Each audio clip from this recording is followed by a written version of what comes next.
Adelante. Perfecto. Muy bien. Pues bienvenida, doctora. Un gusto tenerla acá. Eh, Gracias, para mí es un gusto un gusto estar. de verdad. Pues bueno, en tema de que estamos en nuestra segunda conferencia magistral, anteriormente tuvimos a la doctora Lea Pistiner que estuvo compartiendo con el doctor Roberto. Me permito dar unas palabras de bienvenida y de presentación para usted, doctora. Buenas tardes, distinguidos colegas, queridos estudiantes y público en general que nos escuchan y estamos transmitiendo en vivo para la Universidad Intercontinental y nuestro cuarto Congreso Internacional. Es un honor para mí, como moderador en esta sesión, doctora, acompañarla, presentar a una de las figuras innovadoras destacadas del psicoanálisis, una profesional con cuyo trabajo ha abierto fronteras en la clínica, llevando la escucha psicoanalítica a terrenos complejos y esenciales. Me permito presentar a la doctora, darle su bienvenida, doctora Eva Rottenberg, miembro didáctica de la prestigiosa Asociación Psicoanalítica de Argentina. Su trayectoria es testimonio y rigor de profundidad teórica para su contribución y que va más allá de la verdadera pionera, ¿no? Es coordinadora del área de psicoanálisis multifamiliar de la APA y asesora del Departamento de Familia de Pareja de la misma institución. Su nombre, pues para nosotros es un honor tenerlo aquí, es un concepto transformador, la Escuela para Padres Multifamiliar, de la cual, pues bueno, esto nos dice todo su trabajo también. Por todo aquello, pues queremos darle la bienvenida presentando su ponencia, Modelo de Intervención Psicoanalítica, para abordar las manifestaciones y la patología fuera de la neurosis. Pues su ponencia promete ser un faro que nos ilumine los desafíos de nuestra práctica actual. Bienvenida, doctora, tiene la palabra. Bueno, buenas tardes, para Argentina, buenas noches. Les agradezco muchísimo que la prestigiosa Universidad Intercontinental me invite y formar parte de ustedes. Así que bueno, gracias por la invitación. Bueno, en la actualidad, la consulta más frecuente que recibimos en nuestros consultorios son demandas de padres por hijos pequeños con diagnósticos cada vez más preocupantes, ¿no? De espectro autista, TDAH, etcétera, o de jóvenes que manifiestan vivencias de lo incierto, vínculos puro presente, vínculos efímeros, aislamiento, consumo de sustancias, temas de género, que los agrupa a los temas de género, ¿no? En una pertenencia que involucra su persona, su cuerpo, su sexualidad, pero también los incluye en una militancia política dándole sentido a su existencia. Es decir, yo lo que veo que muchas personas, bueno, todas las que yo he atendido en temas de cambio de género, a partir de decir que son trans o que quieren hacer la transición, empiezan a participar en un grupo que tiene entidad política. Y esto les da un sentido a la vida. Pero bueno, no vamos a hablar ahora de lo trans en especial. La emergencia de los fanatismos, ideales del yo, a predominio de la pulsión de muerte, que intentan armar un ideal que les dé sentido a su vida. La llamada clínica del vacío es la presencia de la falta de deseo, falta de proyecto o búsqueda de ideales para llenar el vacío de sentido. Merecen una especial atención los pacientes que sufren las diferentes variables llamadas hoy crisis de pánico, que son sensaciones de derrumbe. Winnicott llamó al vacío como la presencia de lo que debió haber ocurrido y no ocurrió. Jaime Lutemberg en Argentina fue el primero que habló de la clínica al vacío en una mesa que estuvo con André Green y denomina clínica de lo negativo, Green, ¿no? A la serie blanca, llamada por Green serie blanca, y comprende a la psicosis blanca o al núcleo psicótico sin manifestaciones sintomáticas alucinatorias en esa persona, sí en los hijos. Las manifestaciones se ven en los hijos. El ataque de pánico, las autolesiones que muestran una anestesia emocional pueden tratarse de rupturas traumáticas, ya sea por la pérdida de sentido, por ruptura de una simbiosis, caída del falso self o la falta de sentido en general no construida nunca. La crisis de pánico representa la emergencia masiva de la vivencia de terror. Para Freud era el terror, la vivencia del terror. Para Bion, el terror sin nombre. Y para Winnicott, la vivencia de derrumbe. El contexto teórico en que el vacío se manifiesta nos habla de un aparato psíquico con alteraciones en la capacidad de representación, consecuencia de la falta o de las fallas de las funciones parentales ampliadas. Miren, yo les quiero contar que hace varios años en un congreso internacional de la IPA en Europa, como yo hablo francés, fui a escuchar a Roussillon y él hablaba todo el tiempo de qué pasaba, los síntomas en el niño, los síntomas en el niño. Yo le pregunté en francés qué pasaba si la persona que debía desempeñar la función materna, el yo auxiliar, era una persona que había construido un falso self o una persona psicótica o una persona en duelo. Él me miró, no me respondió. Yo dije, no me entiende el francés. Entonces, se lo volví a repetir y le pedí a la persona que estaba al lado que si podía repetir lo que yo le estaba preguntando, porque se hizo un silencio total. Estaba lleno de gente, todos de habla francesa. Y se lo volvió a repetir y Roussillon no contestó. Pero les quiero contar que el año pasado Roussillon dio una conferencia en la Asociación Psicoanalítica Argentina y lo primero que dijo fue que ahora está hablando del otro, de la función parental, y que dice, nadie escribió sobre esto, ¿no? Yo no estuve en esa conferencia, pero después lo escuché y ahí me di cuenta que él se refería a la pregunta que yo le había hecho, y yo lo tengo escrito en mis libros hacía mucho. Entonces, él ahora se dedica a la importancia del estado mental de ese que ya antes se llamaba objeto y que ahora sabemos que es un sujeto con sus pulsiones, con sus traumas y que debe desempeñar la función parental, materna o paterna, o ambas a veces.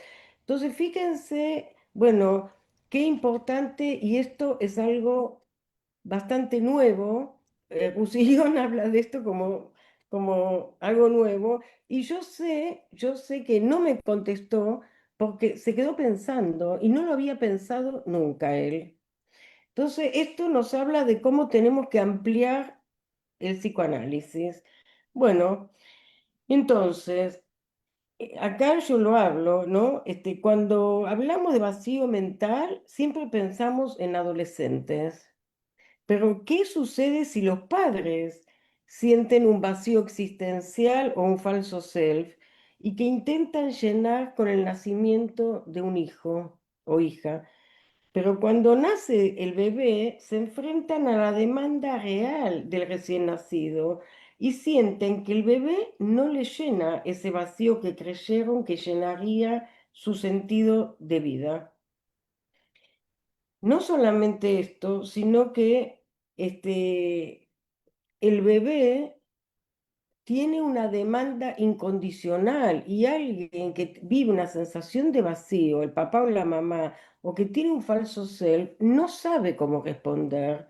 No es que no quiere, no sabe y actúa desde lo que piensa que es una mamá, por ejemplo, darle el pecho, aunque esté mirando televisión, totalmente desconectada del bebé, cambiarle los pañales, bañarlo. A veces inclusive tienen miedo de cambiar al bebé o de bañarlo. Este, es decir, que hay que ocuparse del estado mental de ese otro. Entonces, esto presupone una alteración en la organización yoica y del armado del aparato psíquico de los niños cuando, cuando nacen en estas circunstancias, ¿no? Y no solo el yo como podría suponerse. Es decir, que hay una falla en el proceso de integración del yo, que yo lo tengo muy desarrollado en uno de mis libros. Cómo se integra el yo. El niño tiene que hacer dos integraciones en la infancia. Primero, la integración del yo y después, entre los 2 y 3 años, la integración psique-soma.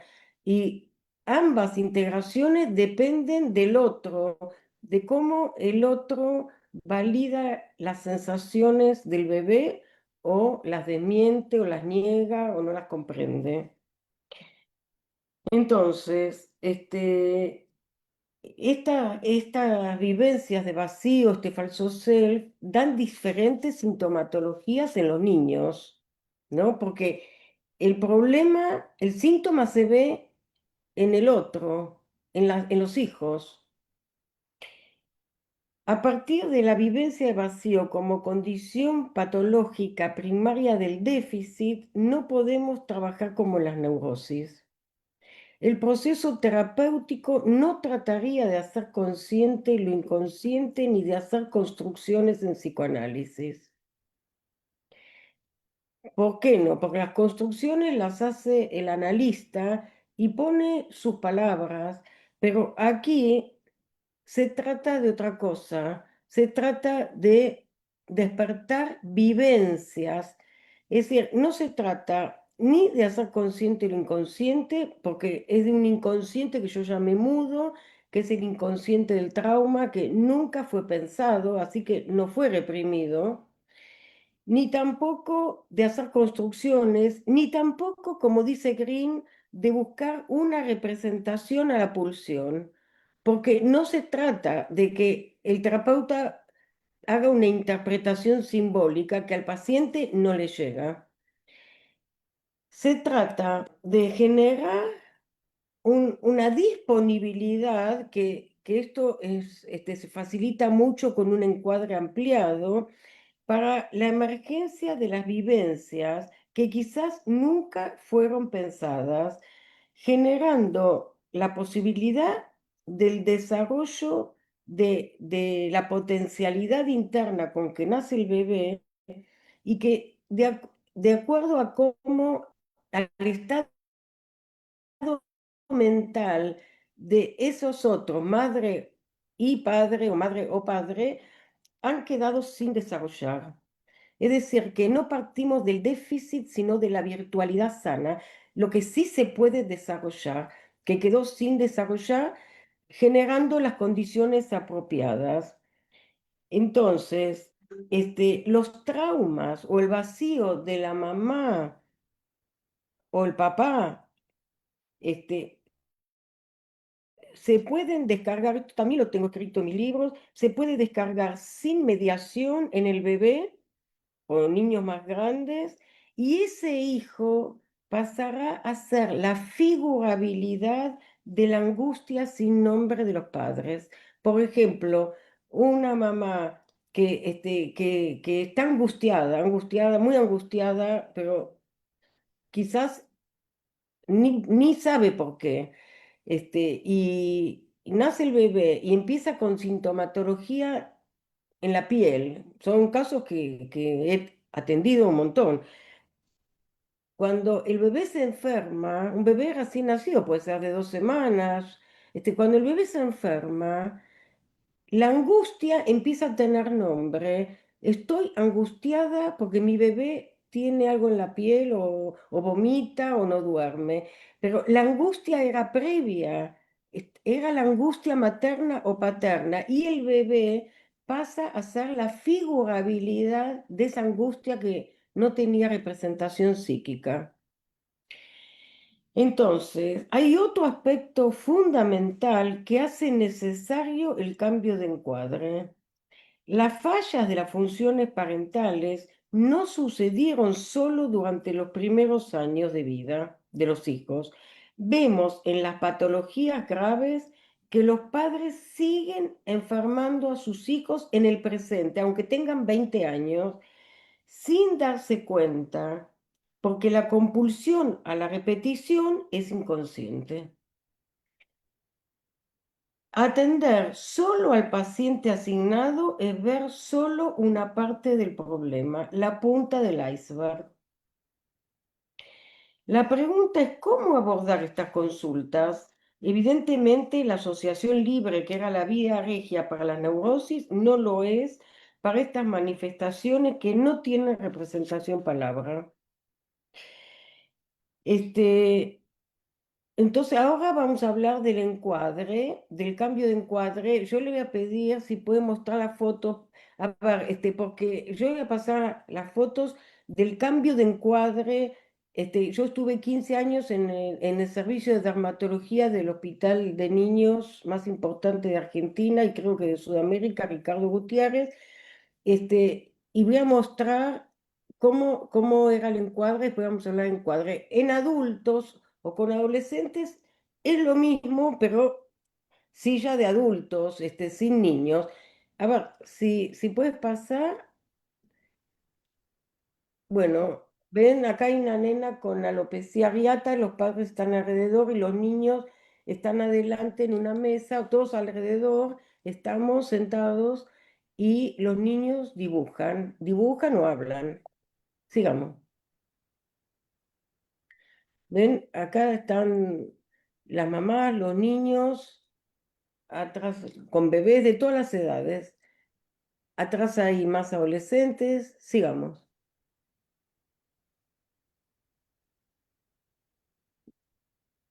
Sí, pasemos. Son todos niños con que la consulta es por patología dermatológica. Sigamos. Solo tenemos estas, doctora, que las que me Ah, mandó. bueno, yo quiero compartir. Bueno, yo tengo acá, este, bueno, yo quiero compartir entonces.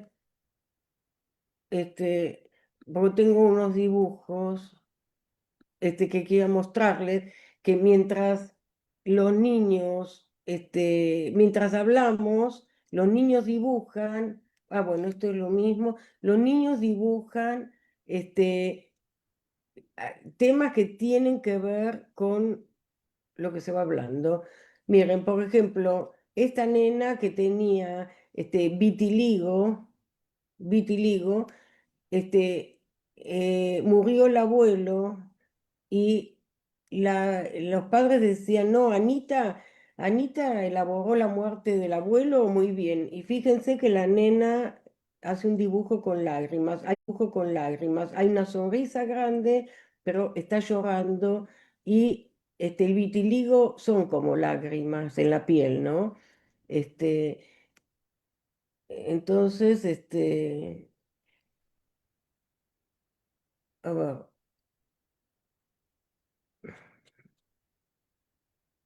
a ver, el otro dibujo. Miren, el duelo dibuja lo que queda cuando alguien muere, lo que queda es la ropa. Está disfrazado porque murió el abuelo, pero ella dibuja ropa de mujer. Bueno, es decir, que los niños o dibujan y están muy conectados con lo que les sucede a ellos y con lo que se está hablando en el grupo. Quiero decir en relación al encuadre que, bueno, Blecher, un autor argentino muy conocido, habló mucho sobre el encuadre y el encuadre estuvo mantenido rígidamente lo más fijo posible y eso yo creo que ha obstaculizado y generado dificultades al cambio psíquico al atender solamente una parte del problema. Se atendía todas las demandas, no estoy hablando de niños, ¿no? Todas las demandas, 4 o 5 sesiones semanales, con diván y individual. Y bueno, mucho después se aceptó el tratamiento de familia y de pareja. ¿Por qué? Ahí se cambió el encuadre. ¿Por qué? Porque nos dimos cuenta los psicoanalistas que una cosa era hablar del objeto interno que tenemos y otra cosa es que esté esa otra persona y que nos responda. Es decir, que hay algo del otro que no captamos, que lo tenemos en la mente dibujado de acuerdo a nuestras vivencias, de acuerdo a nuestra historia, pero no significa que responda al otro real. También, bueno, Melanie Klein cambió el encuadre para trabajar con niños, puso caja de juegos, pero Melanie Klein dejó a los padres afuera. Entonces, atender solamente en casos, situaciones tan graves, no estoy hablando de un adulto neurótico que quiere solucionar, no sé, algún tema personal. Estoy hablando de situaciones graves, sin, como dijimos antes, sensación, vivencia de vacío, falta de sentido en la vida, autolesiones, drogadicción, etcétera, etcétera. Todas estas problemáticas que no alcanza el tratamiento individual. Es importante el tratamiento individual, pero no es suficiente. ¿Por qué? Por lo que dije antes, porque los padres siguen enfermando en el presente y lo que yo he visto es que padres que llevaron a niños y que me consultaron después cuando el hijo ese era adolescente y que habían puesto al niño en tratamiento con una psicoanalista de niños de mucho renombre aquí. Pero yo le dije, cuando me vinieron a consultar y el hijo ya tenía 14 años, que gravísimo, yo le pregunté, ¿ustedes saben qué le pasaba a su niño? La psicoanalista les explicó y se nos citaba cada tanto y nos daba un informe. Pero no es lo mismo dar un informe que trabajar las interdependencias, trabajar de qué modo los padres pueden seguir enfermando sin darse cuenta y sin cargarlo, porque no se dan cuenta. Por eso es importante no juzgar a los padres, pero sí trabajar que estas intervenciones, los efectos que producen, y en hijos grandes también los hijos producen reacciones en los padres, y en hijos chicos también. Hay un nene de 9 años que pasa y lo empuja al hermano y lo tira al piso. Es decir, es difícil, inclusive con niños de 3 años que van al jardín de infantes y escupen a la maestra y golpean a los otros niños, ya a los 2 y 3 años, ya si no se trabaja con los padres, ya tenemos situaciones difíciles.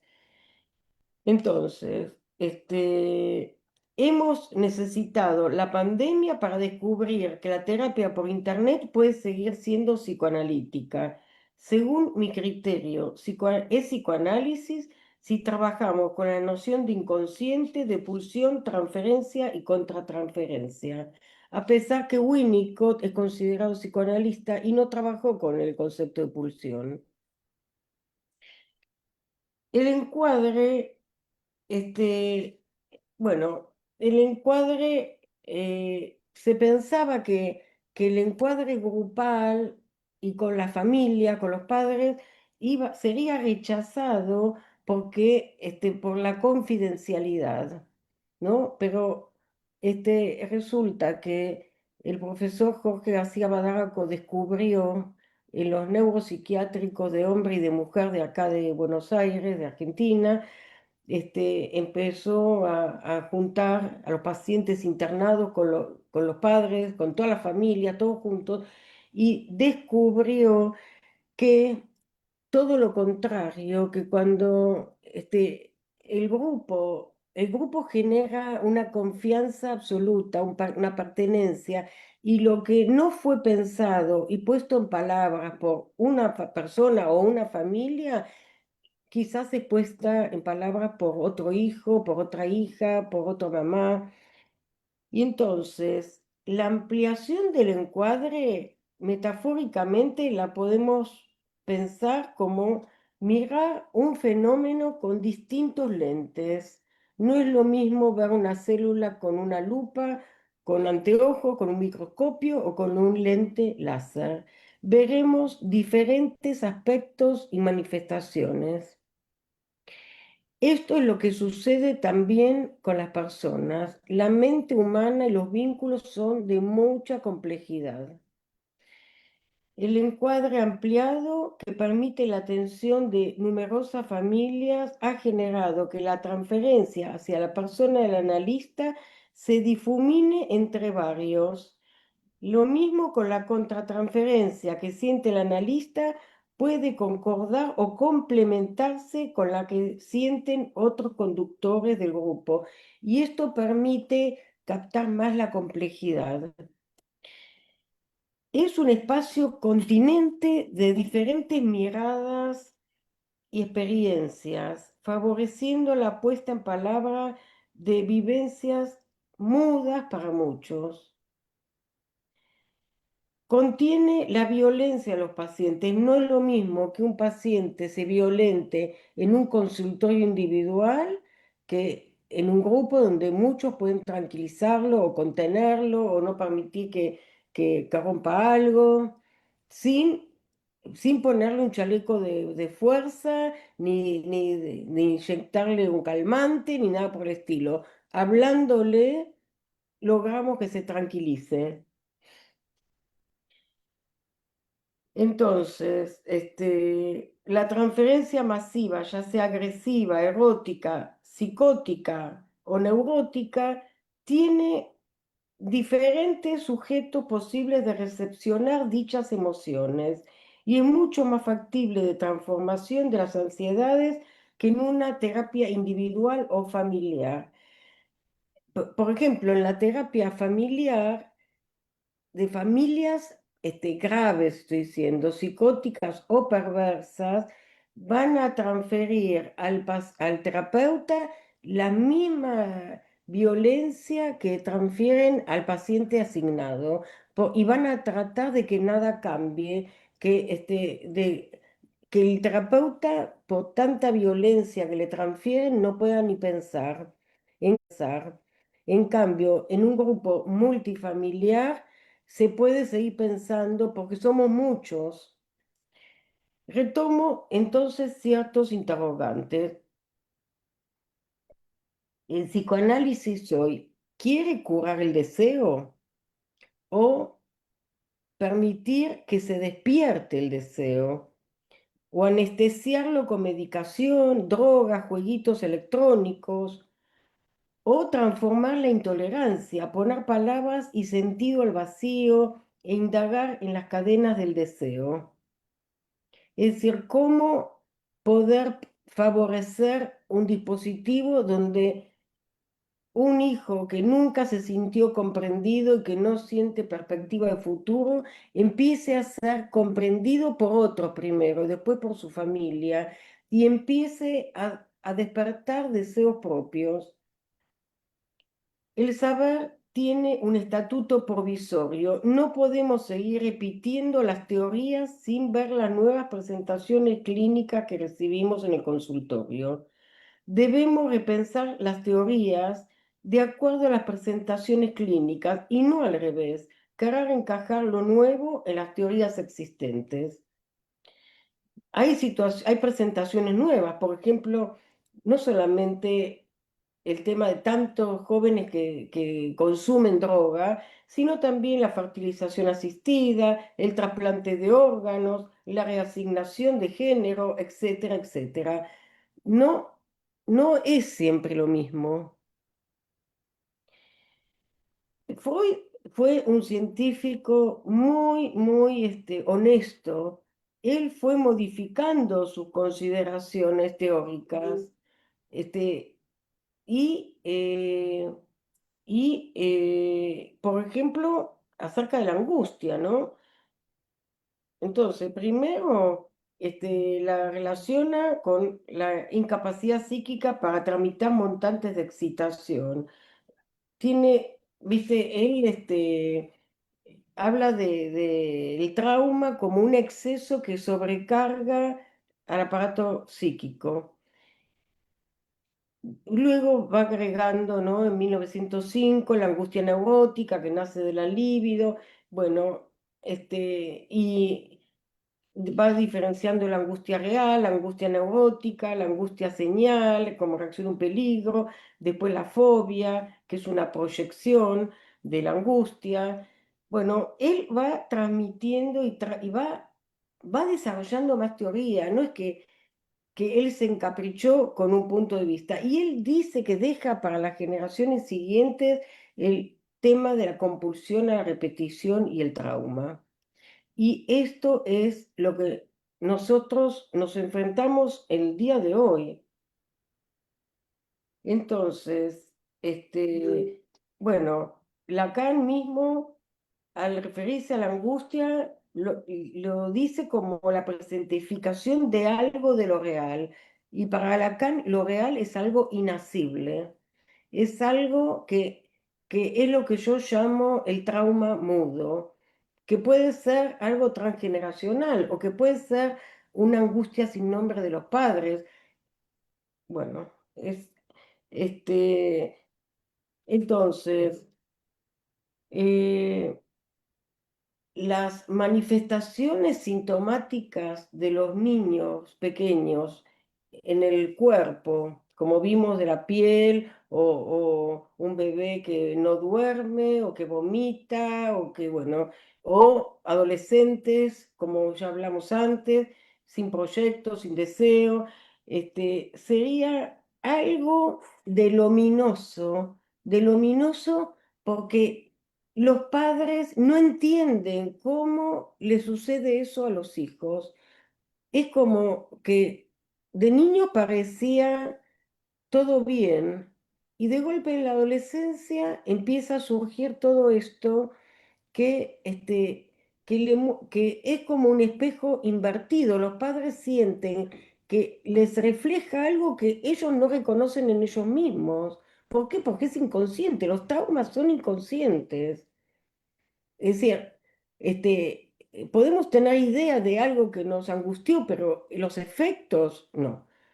Entonces, es muy importante,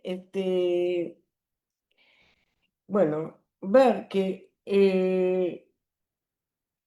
el desvalimiento, la vivencia de desvalimiento psíquico que puede tener un adolescente, un adulto, se adecúa al periodo de inmadurez del yo en la infancia. Por eso Winnicott habla de la regresión al estado de dependencia.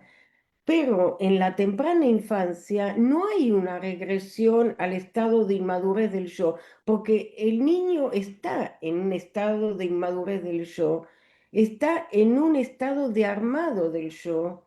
Entonces es mucho más grave lo que sucede en la temprana infancia que lo que sucede luego. Es mucho más grave para mí la psicosis infantil que un brote psicótico adolescente.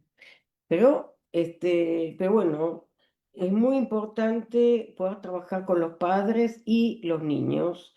Por lo menos, aunque el hijo, muchas veces el hijo grave no quiere entrar al grupo, pero escucha, porque como es online, anda por la casa, escucha, y en algún momento se incorpora o escucha a otros niños que dicen lo que él no puede decir. Eh, bueno, entonces, pensar la subjetividad hoy es pensar en la clínica de la falta, en la clínica del vacío, del no deseo y de la construcción de diferentes identidades, muchas veces identidades que tratan de llenar un sentido. Esa es mi opinión frente a la problemática que despiertan los hijos trans para los padres, ¿no? Que no entienden nada, cómo puede ser, y yo creo que esos hijos, hijos o hijas, están tratando de encontrar un sentido a su existencia. Entonces, el vacío es según mi punto de vista, es un debilitamiento generalizado del lazo con el otro. Entonces, y la cultura hoy, toda la cultura quiere como brindar la sensación de que esa sensación de vacío o de no pertenecer se puede llenar con objetos. Por ejemplo, las adolescentes que quieren usar la misma marca de ropa sienten que pertenecen. Si no tienen esa marca, se sienten excluidas. Muchas veces en el colegio el bullying tiene que ver con los niños o niñas que usan determinada marca de zapatillas o ropa, es decir, estar incluidos o excluidos, pero no se llena con ningún objeto. Entonces, lo mismo con la anorexia y bulimia, ¿no? La bulimia es como la sensación de llenarse con algo y después querer vaciarse. Tampoco esa falta, imaginaria no se llena con nada, se cicatriza cuando realmente los vínculos empiezan a ser vínculos verdaderos. Por eso es importante trabajar simultáneamente con los padres y con los hijos en grupos de familias para justamente que el terapeuta o los terapeutas queden libres de una transferencia tanática que no le permite pensar. Entonces, hablar de trauma nos convoca a todos, sin diferencias diagnósticas. El trauma, para decirlo de otro modo, tiene que ver con un yo que no tiene recursos internos para poder procesar cómo salir al mundo, cómo salir a la vida, cómo estar con otros, cómo estar en el colegio, cómo estar, es decir, tanto con los niños pequeños como la adolescencia que se complejiza, pero cómo, si un niño le quiere sacar el juguete al otro, cómo si compartir, si no compartir, no dejarse maltratar, bueno, todas estas dificultades que tienen que ver con la complejidad de la sociabilización, porque no es fácil estar con otros, sobre todo si uno se siente indefenso. Entonces, esto eh, es algo muy importante porque después se le ponen diagnósticos a los hijos, se los medica y es importante, los padres no entienden qué les sucedió. Los recursos yoicos se pueden desarrollar aunque se tenga 20 años o 30 años. Yo creo que para mí, lo digo siempre cuando doy clase, para mí el diagnóstico de gravedad no tiene que ver con lo que le pasa a ese hijo o hija, tiene que ver con la dificultad que pueden tener los padres de escuchar lo que les duele, algo doloroso, porque el sufrimiento de un hijo o de una hija que involucra a la familia y los padres, y antes se pensaba que no, duele mucho. Entonces, si los padres son muy narcisistas, van a sacar a los hijos del tratamiento, los van a hacer medicar solamente, internar, etcétera. Pero si los padres pueden tolerar y tenemos que acompañarlos para que no se sientan acusados, sino acompañados, porque esa es la verdad, pueden empezar a entender a sus hijos y quizás los padres por primera vez en la vida vivan la experiencia de sentirse acompañados. Porque sentirse acompañados es una vivencia, contener a los hijos. Si los padres no se sintieron contenidos nunca, no es algo que se entienda intelectualmente, es algo que se tiene que haber vivido. Y hay mucha gente, inclusive entre psicoanalistas, que no lo vivieron, que tuvieron la mala suerte de no poder vivirlo. Entonces muchas veces las teorías son palabras vacías. Tenemos que volver a la vivencia. Bueno, no sé no sé cómo vamos con la hora. Estamos en buen tiempo, doctora. ¿sigo o Sí, no, hablemos? adelante, adelante. Yo le comunico cuando sea el tiempo. Bueno, entonces, el trauma no es solamente una irrupción de cantidad que rompe la barrera antiestímulo, sino, bueno, el trauma de guerra es un trauma, pero hay que ver cómo está ese sujeto. El trauma muchas veces no hay un solo trauma. Como dijo Masud Khan, hay un trauma acumulativo durante toda la infancia, durante los años que los hijos viven con los padres. Pueden haber traumas acumulativos y los padres ni se enteran porque dicen yo lo llevé a un buen colegio, lo llevaba a danza o la llevaba a danza o a fútbol, le compraba lo que quería y no se dan cuenta que las peleas entre los padres, que el maltrato, que estar siempre ocupados hace sentir a los hijos invisibles, hace sentir a los hijos que no son tan importantes como el trabajo de los padres o como la televisión, etcétera. Entonces, eh, a veces hay un trauma muy fuerte, único, puede ser un incendio de la casa. Estoy diciendo todas cosas que recuerdo ¿no? De una mamá que traía al nene con patología de piel al hospital. Le pregunté cómo fue el embarazo, cómo fue el parto, todo normal, todo normal.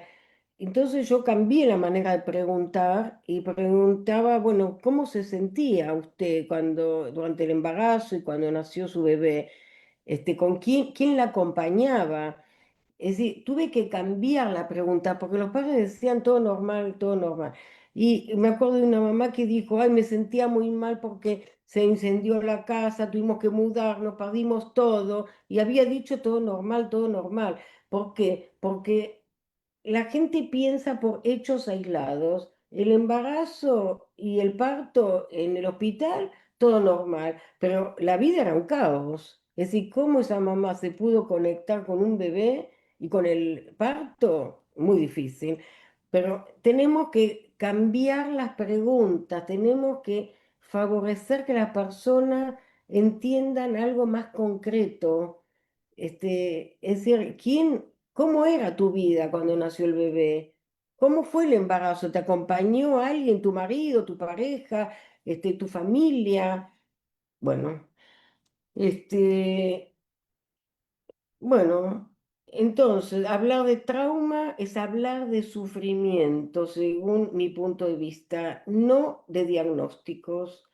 Eh, yo recibo niños que le digo, hola, me llamo Eva, y me dicen, yo soy autista. Se presentan como autista. O un nene como me dijo, yo soy malo. Y entonces yo le dije, pero bueno, vos tenés que tener un nombre aparte. ¿Por qué se sentís malo? No creo que seas malo, te sentís malo, pero ¿qué haces como para sentirte malo? Un nene psicótico era. Y entonces me dijo, tenía una parrita chiquitita, Canich, y dice, yo la levanto y la ahorco y la dejo caer a ver si se lastima. Y yo le dije, bueno, la verdad que haces algo malo porque a la parrita la puedes lastimar mucho, pero no significa que vos seas malo. Vamos a tratar de que saques tu mejor parte, la parte más buena que vos tenés. Y el nene me hizo así, me sonrió, me abrazó cuando salió del consultorio. El nene autista, el nene que con síntomas, con diagnóstico de autismo, un nene de 9 años, que me dijo hace poco, y yo tengo que, bueno, me di cuenta que no era autista, estaba mal hecho el diagnóstico, porque un nene que habla de sus emociones no es un nene autista. Entonces, yo le dije, mira, vos te pasa otra cosa. Yo no sé, yo creo que sufriste algún trauma o más de un trauma, pero no sos autista. Y hay que cuidar mucho porque, por ejemplo, hay muchos traumas. Por ejemplo, el abuso sexual infantil puede confundirse con autismo o traumas severos en la infancia como la muerte de un primito, de un hermanito, puede confundirse con autismo porque los niños hacen una introversión a su mundo interno porque no entienden y aparte porque ven a todos los adultos deprimidos. Entonces tenemos que hacer bien el diagnóstico. Y este nene que se presentaba como autista, ahora hace 2 sesiones dijo, ahora tengo que aprender a defenderme, porque antes, como yo era autista, todos me trataban así como autista, podía hacer cualquier cosa, y lo trataban como loco. Ahora tiene que aprender a que lo escuchen, que su palabra también vale, que no le gusta que le hagan cosas que no le gustan. Es decir, está ahora en una posición de sujeto. Antes estaba en una posición de objeto, de alguien descartable, de alguien que no tiene importancia, que ni se lo escucha. Entonces, fíjese qué importante. Entonces, el trauma puede acontecer por lo que no sucedió y debió haber sucedido, que es lo que dijo Winnicott, por la intrusión del otro, llámese madre intrusiva, abuso, violencia, por lo social, discriminaciones, guerras, catástrofes o desastres de la naturaleza, terremotos, ciclones, etcétera, sequías. Entonces, el vacío no aparece en relación con la pulsión a través del movimiento del deseo como expresión de la falta, sino que se presenta disociado del deseo y por lo tanto como un intento de controlar la necesidad. Y esto explica la anorexia. El vacío también es efecto de la no integración del yo o de un yo sin suficientes recursos internos. Entonces, el grupo multifamiliar y de adultos, de adolescentes o infanto juvenil favorece el diálogo entre participantes, entre generaciones, entre distintos motivos de consulta, es decir, la heterogeneidad, eso es muy importante, y permite poner palabras a lo que era mudo, sin representación, pero con efectos muy visibles, y tiene que ver con las manifestaciones no neuróticas en la infancia, en la adolescencia, en los jóvenes.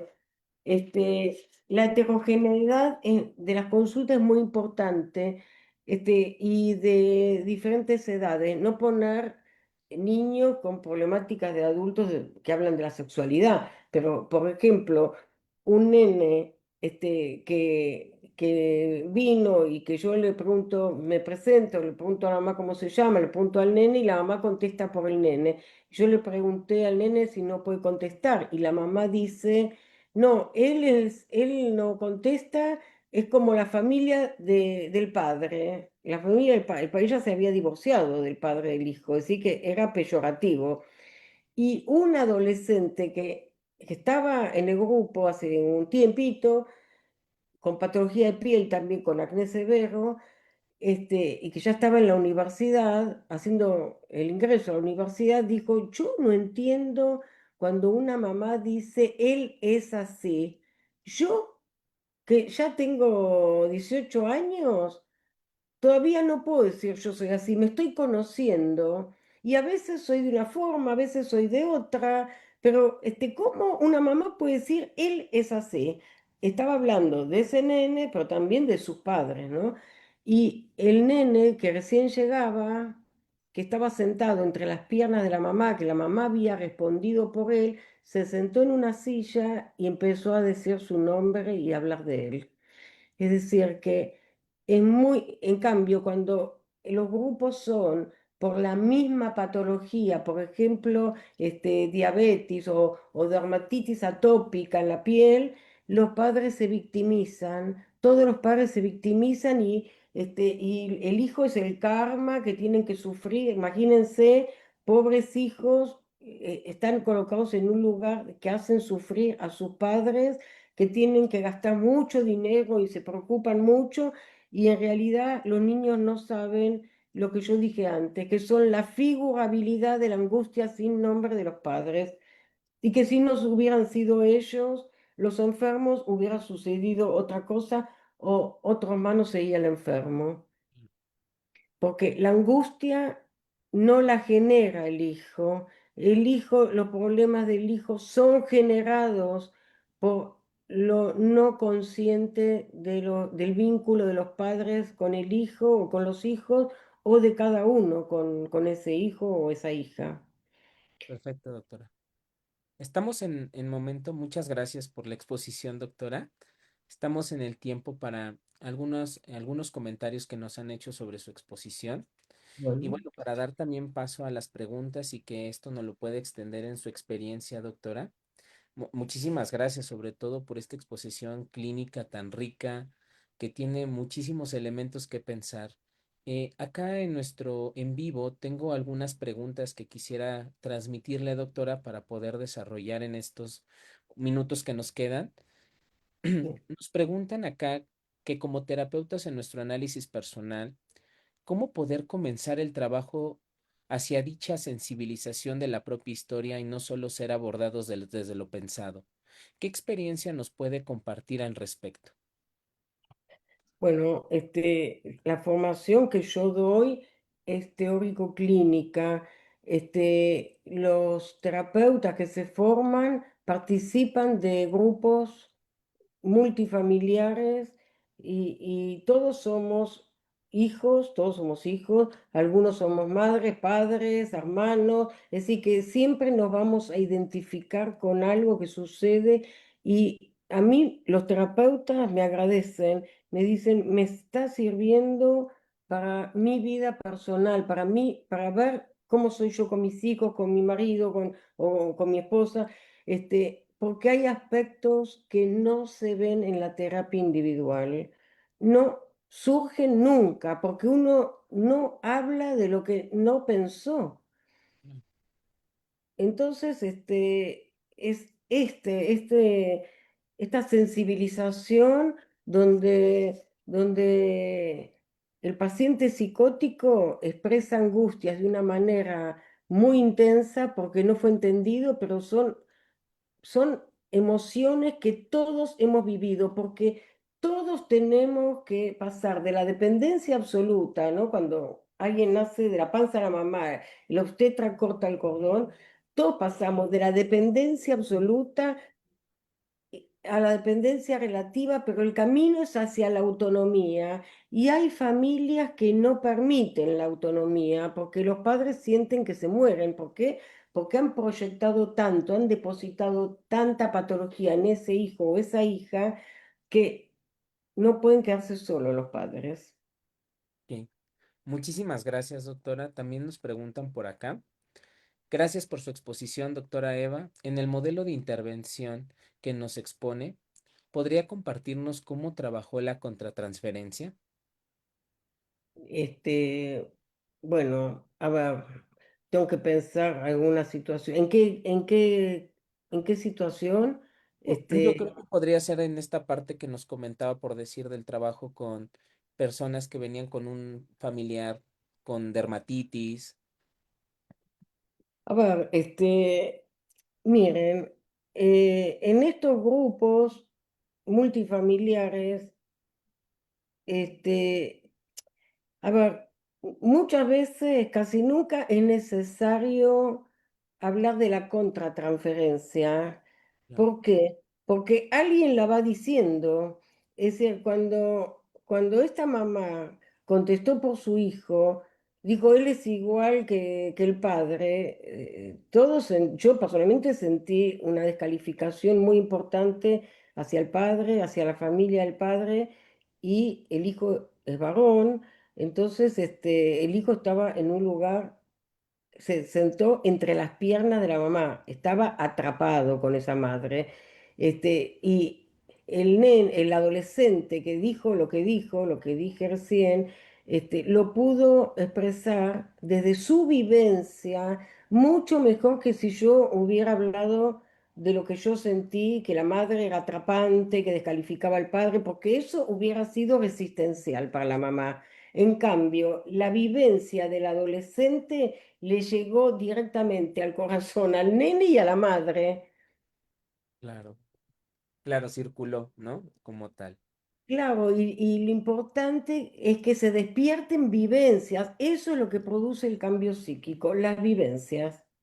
Perfecto. Como otra pregunta que tenemos acá, doctora, nos preguntan, ¿cómo puede el terapeuta promover un trabajo interdependiente con los padres de los pacientes cuando estos muestran resistencia a participar en el proceso terapéutico de sus hijos, ya sea por resistencias hacia el mismo proceso, falta de implicación emocional o por argumentar falta de tiempo? ¿Qué estrategias clínicas considera adecuadas? Bueno, primero el terapeuta tiene que estar convencido de la importancia y entender bien qué es el psicoanálisis multifamiliar. Por ejemplo, hay colegas de distintos países que atienden pacientes muy graves y que le dicen al paciente o a los padres, le dicen, si no participa de un grupo multifamiliar, es imposible que yo lo atienda o la atienda, porque no va a cambiar. Y muchos pacientes llamados graves ya fueron a un montón de tratamientos antes de que nos consultan. Ustedes deben recibir también niños que fueron a varios terapeutas, adolescentes que fueron a varios terapeutas. Entonces, los padres, yo les digo, miren, no es necesario que hablen. Ustedes van a hablar como es un grupo de grupos familiares, ustedes van a hablar cuando ustedes lo deseen, pero es muy importante escuchar, y es cierto, es muy importante escuchar, porque ellos lo que hablan ya lo saben, es lo que han hablado siempre, lo que no saben es lo que pueden escuchar. Eso es lo nuevo, es que alguien vea a un hijo psicótico como qué cariñoso que es, qué buena persona, cómo le importa el estado emocional de otros en el grupo. Es decir, toda la parte sana de los hijos o de los padres, eso se pierde en la familia cuando hay problemas. Se habla solo de los problemas. Entonces, el terapeuta tiene que estar convencido y decirle a los padres, ustedes entren, si no quieren hablar, nadie los va a obligar a hablar. Entonces los padres se tranquilizan. Ok, sí. Perfecto, doctora. Pues en aras de este congreso, doctora, y su gran exposición, le agradezco mucho, ¿no? Las preguntas que nos dio el público que estuvieron aquí presentes, que nos acompañaron. Muchísimas gracias por compartirnos su experiencia, su mirada, compartirnos nuevos autores, autores nuevos. Me llamó la atención que mencionara Baradaco también, ¿no? Que él habla sobre el objeto enloquecedor, ¿no? Él tiene un texto muy particular sobre hablar sobre el objeto enloquecedor de Bleger. También nos propone técnica en el encuadre. Muchísimas gracias por toda esta sabiduría, doctora. Como parte de nuestro cierre de la conferencia magistral, hago el presente entrega que se lo vamos a enviar, ¿no? Presente aquí y sobre todo se le va a hacer llegar de manera personal a su correo electrónico. Le comparto su constancia, doctora, de participación. Ujú. Miren, aquí Bueno, lo voy a poner, ¿no? sí. Agradeciendo sobre todo en el nombre del comité organizador del Cuarto Congreso de la Universidad Intercontinental, expresando nuestro profundo agradecimiento, reconocimiento y admiración a su trabajo, doctora, por compartir con nosotros su sabiduría, su experiencia pionera, su invaluable trabajo, que sin duda lo que hoy vino a dejarnos como regalo es inspirarnos en nuevas formas de pensar y practicar el psicoanálisis. Mm, En aras de la Universidad Intercontinental, hago entrega de la constancia a la doctora Eva Rothenberg por su participación en el Congreso Internacional de los Posgrados en Psicoanálisis, Comunidad Psicoanalítica en Movimiento, Descubrimiento, Innovaciones y Práctica Clínica, en aras también de pensar los modelos de intervención psicoanalítica para las manifestaciones y patologías fuera de la neurosis. Le agradezco mucho su participación, doctora. Ha sido un gusto acompañarla. Yo les agradezco a ustedes la posibilidad de acompañarlos en este importante congreso. Muchas gracias y buenas noches. Hasta luego, doctora, que esté muy bien. Hasta luego.